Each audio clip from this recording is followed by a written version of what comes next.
Hello friends, welcome back to asset builder YouTube channel. और आज के इस वीडियो में हम उज्जीवन स्मॉल फाइनेंस बैंक के बारे में बात करने वाले हैं। ये बैंक का रिजल्ट आज ही आया है 26 जुलाई को, और ये जो रिजल्ट है वो बहुत ही धमाकेदार आया है। तो एक बार हम इसका रिजल्ट देख लेते हैं। तो आप स्क्रीनर पे आएंगे और यहाँ पे नीचे जाएंगे तो आपको क्वार्टरली रिजल्ट मिल जाएगा। तो क्वार्टरली रिजल्ट यहाँ पे आ गया है जून 2022। तो आप प्रॉफिट देखिए ओनली एंड ओनली, तो नेट प्रॉफिट है 203। तो आप देख सकते हैं कि इतना प्रॉफिट कभी भी नहीं हुआ था। और ये जो प्रॉफिट है वो कोई मतलब ऐसे ही प्रॉफिट नहीं हो गया, यहाँ पे रेवेन्यू ग्रोथ भी हुआ है। तो रेवेन्यू ग्रोथ भी आप देख सकते हैं कि कंटिन्यूसली ये कंपनी रेवेन्यू ग्रोथ दिखा रही है। और यहाँ पे जब मैनेजमेंट चेंज हुआ तो साथ में इसका इंटरेस्ट कॉस्ट भी थोड़ा सा कम आया है, और साथ में इनका जो एक्सपेंसेस है वो भी थोड़े से कंट्रोल में है। तो आप आगे देख सकते हैं कि यहाँ पे रेवेन्यू के मुकाबले इसका जो कॉस्टिंग था वो बहुत ही ज़्यादा था, क्योंकि यहाँ पे एनपीए कम थे। तो एनपीए जब राइट ऑफ करते हैं तो ये सारा कॉस्टिंग बढ़ जाता है। तो यहाँ पे ये कॉस्टिंग भी कम हुआ है। और साथ में आप देख सकते हैं कि कंपनी का जो एनपीए है वो बहुत ही ड्रास्टिकली चेंज हुआ है। तो यहाँ पे आप देखिए 0.11%, मतलब बहुत ही कम एनपीए है, जो बहुत ही मैनेजेबल है। और यहाँ पे ग्रोस एनपीए भी आप देख सकते हैं कि 6.51 है। तो यहाँ पे कंपनी जो 2 साल पहले जो कंडीशन में थी वो कंडीशन में आज आ गई है। और मैंने एक 7 जून को एक वीडियो बनाया था उज्जीवन में आर्बिट्राज अपॉर्चुनिटी है करके। तो उस टाइम पे भी हमने डिस्कस किया था कि कंपनी के अंदर बहुत ही अच्छा चार्ट पैटर्न बन रहा है और कंपनी के रिजल्ट भी बहुत ही अच्छे हैं। तो यहाँ पे हम इसके अंदर ट्रेड ले सकते हैं। तो मैं आपको चार्ट पैटर्न भी दिखाऊंगा, लेकिन उससे पहले हम बात कर लेते हैं कि उज्जीवन स्मॉल फाइनेंस बैंक का रिजल्ट आ गया है, लेकिन उज्जीवन फाइनेंशियल का रिजल्ट यहाँ पे नहीं आया है। तो यहाँ पे इसका मतलब ये नहीं है कि उज्जीवन फाइनेंशियल सर्विसेज में हम ट्रेड नहीं ले सकते, क्योंकि उज्जीवन स्मॉल फाइनेंस बैंक का जो मेजोरिटी स्टेक है वो उज्जीवन फाइनेंशियल सर्विसेज बैंक के पास है। और इसका रिवर्स मर्जर भी होने वाला है, मतलब कि जो पेरेंट कंपनी है वो अपनी चाइल्ड कंपनी में मर्ज होने वाली है। तो यहाँ पे after 1 to 2 year only Ujjivan small finance bank company बचेगी, और ये जो उज्जीवन फाइनेंशियल सर्विसेज है ये कंपनी इसके अंदर मर्ज हो जाएगी। तो हम देखते हैं कि दोनों कंपनी में से कौन सी कंपनी में ट्रेड लेना सही रहेगा। वैसे यहाँ पे प्राइस जो है वो आज के दिन 10% ऊपर चला गया है, तो अभी इसके अंदर ट्रेड लेना थोड़ा सा रिस्क है मेरे हिसाब से। तो एक बार हम चार्ट पैटर्न पे चले जाते हैं। तो यहाँ पे आप देख सकते हैं कि ये जो चार्ट है वो उज्जीवन फाइनेंशियल सर्विसेज का है।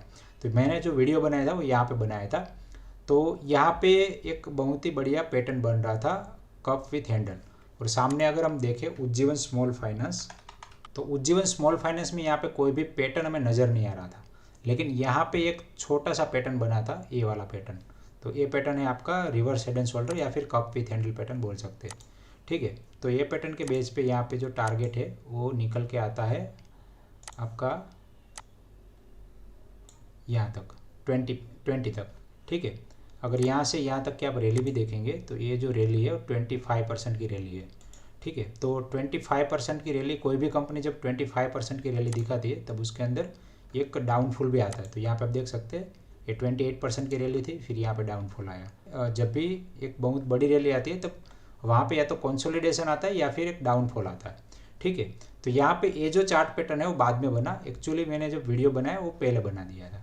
ठीक है, तो यहाँ पे अगर मैं उज्जीवन स्मॉल फाइनेंस की, तो यहाँ पे अगर मैं उज्जीवन फाइनेंशियल सर्विस की बात करूँ तो यहाँ पे जो चार्ट पैटर्न है वो clear cut cup with handle pattern आपको दिखाई दे रहा है।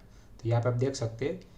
तो ये दोनों कंपनी में से मुझे बेटर उज्जीवन फाइनेंशियल सर्विसेज लगी, क्योंकि यहाँ पे जो रिवर्स मर्जर होने वाला है उसका बेनिफिट आपको उज्जीवन फाइनेंशियल सर्विस में होगा।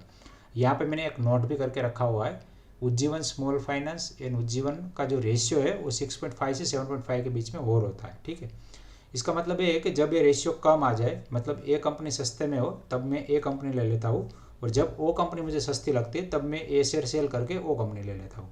तो यहाँ पे मुझे हर बार 2-3% का तो प्रॉफिट हो ही जाता है। और रिसेंटली मैंने यहाँ पे ए कंपनी जो है वो लगभग 138 के आसपास परचेस की थी, और यहाँ पे मेरा जो टारगेट है वो यहाँ से लेके 199 तक है।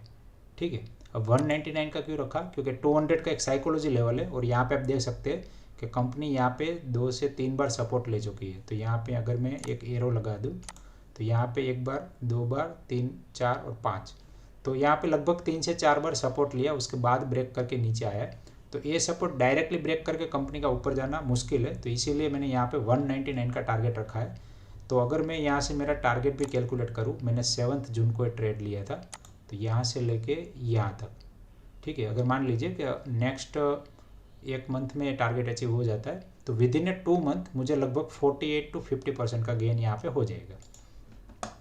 ठीक है, तो इस तरह से आप सिंपल कप विथ हैंडल या फिर reverse head and shoulder type के पैटर्न फाइंड आउट करके, या फिर आप कंसोलिडेशन ढूंढ सकते हैं, वहाँ पे आप रेजिस्टेंस पे परचेस कर लीजिए और सपोर्ट पे आप सेल कर दीजिए। तो इस तरह से भी आप 20% 10% इस तरह से प्रॉफिट कमा सकते हैं। तो आशा करता हूँ कि छोटा सा वीडियो आपको पसंद आया होगा। अगर पसंद आया तो प्लीज़ वीडियो को लाइक करिए और चैनल को सब्सक्राइब करिए। इस वीडियो को एंड तक देखने के लिए आप सभी का दिल से धन्यवाद।